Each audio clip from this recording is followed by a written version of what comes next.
Alright, I really wanted to make this video for a long time, and I'm finally getting the chance to do it. A bounty hunt ultimate guide. Now, God, someone's messed this up. Anyways, we'll come back to this. So, a lot of players don't know how to do the bounty hunt, and I tried looking for ultimate guides on YouTube, but there isn't any right now. The last I've seen was like 3 years ago, and so I really thought of making an updated guide, as well as from the ML Guides Discord server. I've gotten a lot of info, and as a thanks, I'm gonna put the link to their description in the a link to their Discord in the description, even though no one's gonna watch this video, but still, hey, gotta do my duty to give a thanks because I'm using their info really in this video. Alright, so first off, a real gist on the bounty hunt. So the bounty hunt is an event, 7-day event. You gotta flip tiles, and then you get rewards. So after you flip X number of tiles, which I will get into, of course. So you flip X number of tiles, and only after you flipped those required amounts of tiles, there's gonna be a fugitive hidden in this map. And then you flip some more tiles, and these arrows are gonna help you do it. And then once you do end up finding the fugitive, fugitive is basically the monster you gotta kill in the bounty hunt. That is the bounty, and you gotta hunt it. So once you've killed that bounty, you're gonna get some rewards, as well as you're gonna advance onto a next league. And there are 8 such leagues. So yeah, that's pretty much. Of course, my dog has to bark. Now there are 8 such leagues, and with every league you go up, the life of the fugitive increases by a lot. And that is basically how the difficulty increases. But along with that, the rewards as well, they also get a lot better. So like right now, I'm in the highest league, and if I place between the first and the second place, I'm gonna get 150 of these feral monster cells. So Detectacoon and Molug. So 2 of these, and then 1.5k bounty coins. Which, since we're done with the gist of the bounty hunt, let's move on to the bounty shop. So when you do the bounty hunt, you get rewards, a bunch of cells and tokens, these bounty coins. With the bounty coins, you can of course buy this guy, which is called the Fugitive Killer. The reason he is called the Fugitive Killer is because of his trait. If we can see it, there you go. We can't actually see it, but I actually do have the monster, so we could see it right now. Aha, yes sir. So if you go to my team, I'm actually using him right now. This thing right here, Fugitive Hater Season 1. So this guy comes with a trait that lets him deal 3x more damage, so triple damage against the Fugitive Hater. You will also find a little extra thing, a little extra hater or a negative effect with these Fugitive Killers at rank 3, of course. So you're gonna need 1900 extra cells or error cells, that is Umbral in this case, to get him to rank 3. Now this guy's got area shock at rank 3, and he also has shock hater.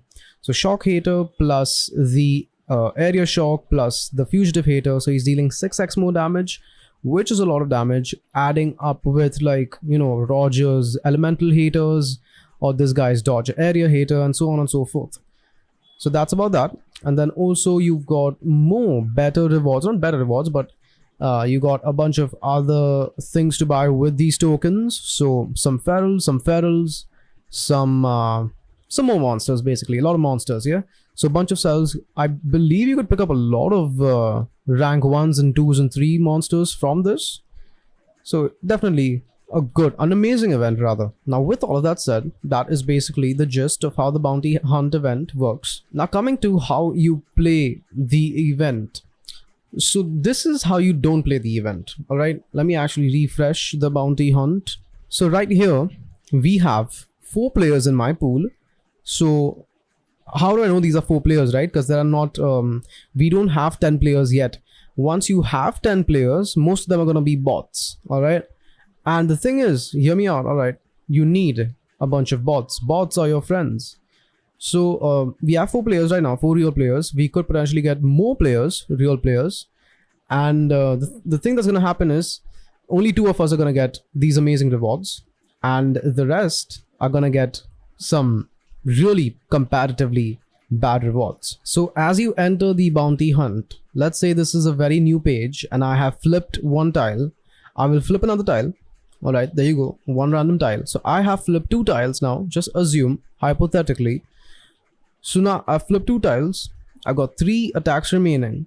Every attack costs you 5 gems. So right now, since it's 2 more attacks that I can buy out of 5 attacks, it's going to cost me 10 gems. So I buy those gems. And so now I'm going to flip the remaining 5 tiles. So in total, I've flipped 7 tiles. Why do you do that?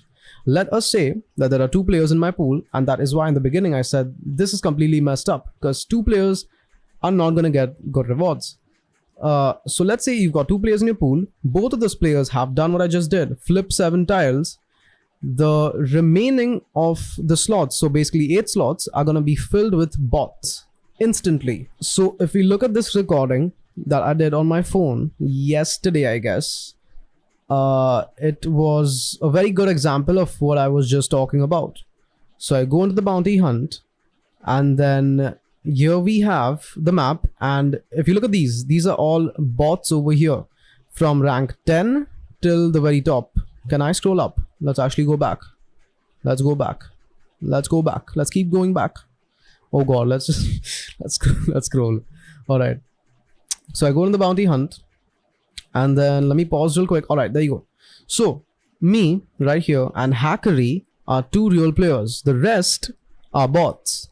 How did we achieve this, and why do you have to achieve this? What's the importance of this? You're going to save a lot of resources and time as well if you do this. All right, so why do you do this? The rewards in League 8, especially the best rewards, they have a bracket for the top 2 players, and they get 1500 cells, not 1500 cells, 150 cells of 2 monsters and 1500 coins.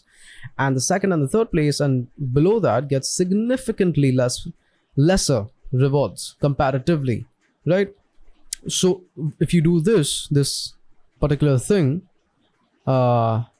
everyone benefits, right? It's only 2 players in the pool. 2 players have got to do the attacking. No one misses out anything, right? So even if Hackery decides, all right, I'm just going to one-tap the bounty, I still get the rewards. And even if I decide to do that, Hackery still gets the rewards. And the rest of these guys, they're all bots. So no one really loses anything, and everyone wins.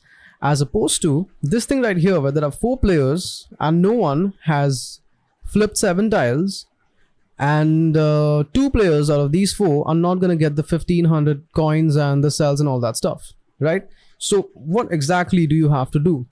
The thing is, in a pool, if every single player flips 7 tiles, all right, listen closely, then the rest of the spots in the pool are going to be filled with bots.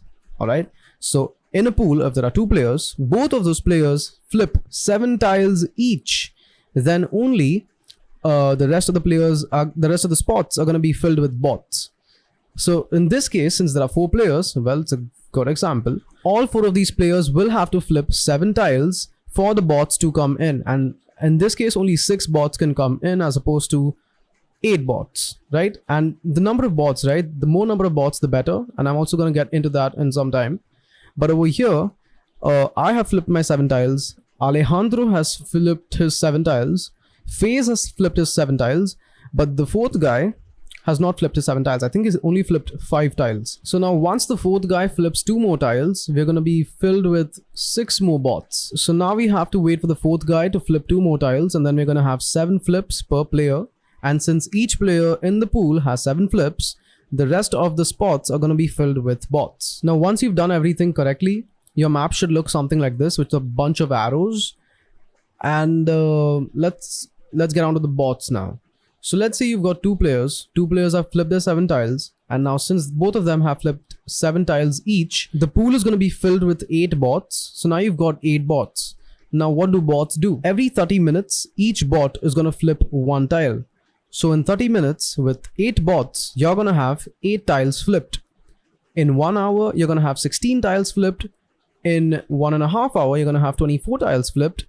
And in 2 hours, you're going to have 32 tiles flipped. You've already flipped 14 tiles with you and the other player. So that is 32 plus 14, that is 36, 46. So now you flipped 46 tiles. You're 2 hours into getting into this bounty hunt. So now you should also have 4 more bounty attack, whatever those tokens are. And you have 3 more tiles left to be flipped. So within 2.5 hours, all you're going to do is flip 7 tiles at the very beginning, you and your other player. For the remaining 2.5 hours, the bots are going to do all of the flipping. They're going to flip up till 49 tiles. And remember what I said in the beginning of the video, until and unless X number of tiles are flipped, the fugitive is not going to appear on the map. That number is 50. Only until 50 tiles are flipped on the map will the fugitive appear on the map, so that you can start hunting him down.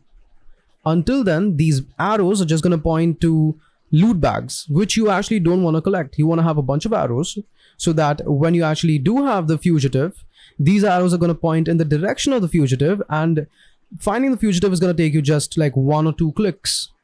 Is everything making sense now? So this is a very ideal case. Right now on the map, there are 49 tiles flipped. If you see this thing over here, right, I could get a loot bag if I wanted to. This arrow points down, this arrow points down. So the loot bag is somewhere on this line. But since this arrow points to the right, and we also have this arrow pointing to the left, it's either going to be over here or here. I've got 4 attacks or 4 whatever flip tokens. So I could flip either of them or both of them and definitely get a loot bag. But do I want the loot bag or do I want to find the fugitive? Right? That's in your hands. That's what you have to decide. It's obviously the better answer is the fugitive. So like right now I've got 49 tiles flipped, all done by the bots. If you look at them, 20 points means this guy has flipped 4 tiles. This one has flipped 3 tiles, and so on and so forth. So if we move forward a little bit, yeah, till the very end. So this is like 2.5 hours into getting into the thing. So 8 of them, I don't think 8, right? 10 to 5. So like 6 of them have flipped 3 tiles, and then 2 of them have flipped 4 tiles. So the bots did a bunch of flipping over there, and now there are 49 tiles flipped. So the next tile that I flip is gonna be see, here's where I'm showing you that I could get a bag over here, but that's not what you ideally do. You rather flip a tile that is completely away from everything so that you don't disrupt these arrows. Because what's going to happen is if you find one of these gold bags with all of these arrows pointing in some direction, if you find one right now, like let's say I click over here and I find a bag, then all of these arrows are going to disappear, and then when the fugitive appears, it's going to be difficult to locate him because you're going to have to get a bunch of arrows all over again. So that is why you need to have these arrows and just let them be. So right now in this case, I'm gonna flip a token somewhere over here because this is very safe. There's no one over here. So you flip a tile over there, and since this is the 50th tile, bam, I have the fugitive. Now after I found the fugitive and after the fugitive appeared in the area, I made a huge mistake, and I'm actually just gonna play it out and show you guys what I did. So alright, first off, I gotta say this. I saw this arrow. I don't know why I clicked over here, because this arrow definitely points down. So I'm supposed to click somewhere here. But regardless, let's keep going. Alright. I'm like, I gotta find the fugitive before anyone else finds it, and I need to get these gems. So then I look around, I'm like, alright, it's down. I'm gonna keep clicking the tiles. And I'm like, why am I not getting it? Why am I not getting it? Let me look around. And then I look around the whole map, and what do I find? What do I find? Hold on, what did I find? Oh yeah, I found this. This arrow points downwards. Why did I even bother clicking over here? So this is a mistake people could be making. When you find the fugitive, when the fugitive is in the area, what you do is you scout the entire map, look at all of the arrows. Like I missed this arrow right here. This arrow says that it's somewhere down. This arrow says it's somewhere to the left. This arrow says that it's to the right. So my options were literally over 1, 2, 3, 4, 5. Not even that. It's like this arrow points upwards, right? So let's go back again. This arrow points downwards.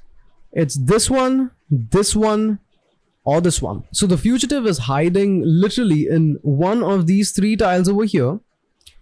And I went and chose all of the tiles on top. And I literally had 3 attacks, 3 tokens. So I could have flipped all of them and found the fugitive and got my 25 gems. So let's play it on and see what I do now. So I'm looking at it, I'm like, all right, it's to the left, it's below this, and I had to simply spend 25 gems. So now I'm like, I spent 25, I got 25, so I'm neutral right now, but I could have been at a 25 profit. You get it? There you go. That's it. It was that simple. That's all I had to do. So definitely when you're you get the fugitive in the map, make sure you scout the entire map so that you know where to look for it. So that was basically a run through of how the bounty hunt goes. There's not much to it. All right, if you want, I could sum it up right now. So you go into the bounty hunt. All right, you flip 2 tiles. If you want, you could even flip 5 tiles and wait the extra hour and then flip the next 2. But you know, you always run the risk of this happening, which is just why can't I talk? It's just sad. So you could do whatever, but the thing is, 7 players, not 7 players, 2, every player in the pool, whether it may be 1, 2 or 10, must get 7 tiles flipped, so that the remaining of the spots can be filled with bots. Look at this. This is another real player because we are not filling in the spots. Why is no one flipping? All right, let's run the thing once again. So you go into the bounty hunt. Every player in the pool must flip 7 tiles so that the remaining of the spots can be filled with bots. Ideally, it should be 2 players and 8 bots. After that, you wait for 2.5 hours.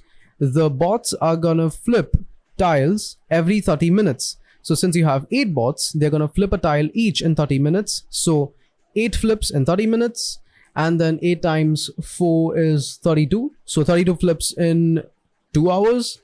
40 flips in, what is it? 40 flips in 2.5 hours. So by spending minimal gems, minimal effort, and also less time, like 2.5 hours is fine, it's decent. You're also going to be recharging your stamina points over here in those 2.5 hours. So that is cool. All right, this guy is just going for the hunt right now. So yeah, you wait your 2.5 hours, the bots are going to flip. They're going to flip only and until it's 49 flips on the map. And then the 50th flip is going to be either yours or your teammates. Not your teammates, your fellow companion player. On the 50th flip, the fugitive is going to appear on the arena. Make sure you keep a lot of arrows on the map so that it becomes easier to locate the fugitive. And then you locate the fugitive and you kill it. So this is how you really do well in the bounty hunt. Now, apart from this, a lot of players, including me, always tend to speed up the hatching process, the crafting process of the fugitive killer. And it would really suck if you spend 90 gems crafting and hatching the fugitive killer and you get 2 rune slots locked. So I got a solution for that as well. So I have already made a video on this, but I don't think a lot of people know about it. So I'm gonna just mention it in this bounty hunt video as well, because it's quite relevant to the bounty hunt. So the way you get 3 rune slots unlocked, if you're speeding up, and this only works if you're speeding up your monster. If you're letting it hatch for 2 days, it wouldn't. You're gonna have to hope that your luck gives you 3 rune slots unlocked. But the thing is, the point that I'm trying to make is, if you're spending 90 gems, you might as well get your 3 rune slots unlocked. And this is how you guarantee your 3 rune slots unlocked, because it's not actually guaranteed if you do it the conventional way. Let's just see what I do over here. So I go on, I speed up my school bug, I make some space for my fugitive killer. All right, that is good. So I go into my lab, I speed up the crafting. So that would be 40, it's usually 45 gems if you do it. All right, important stuff. So it's 45 gems if you do it as you put it over there, but for me it's a bit less because I already had him craft. So now what you do is, you go into the crafting thing, all right, you put your internet off, and then you speed up. All right, so what I'm doing right now is internet off. I put my airplane mode on just in case.